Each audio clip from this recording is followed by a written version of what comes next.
కొత్త ఫిగర్ కాదు, కత్తి లాంటి ఫిగర్. బాబు అమ్మో రావణగాడు, గుర్తెట్టుకో, గుంటూరు వస్తే పనికొస్తుంది. ముద్దు పేరు పెట్టేశారు. ఏ బాలు, సార్ మీరేంద్రా ఇక్కడ?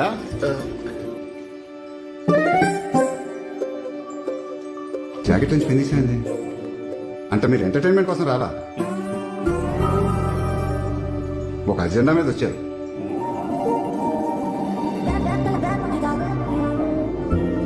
చెప్పండి.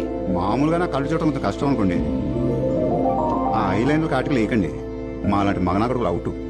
ఊరుకోని రాము. బయటికే ఫేర్ అండ్ లవ్లీ, లోనంతా అన్ఫేర్ అండ్ లోన్లీ. మా మనసు ఎప్పుడు అర్థం చేసుకుంటారు సార్? మీరు మా మనసుతో క్రికెట్ కబడ్డీ ఆడేసుకోండి, మేము మాత్రం అర్థం చేసుకోవాలి. నాకు ఈ టార్చర్ ఏంటి బాలు?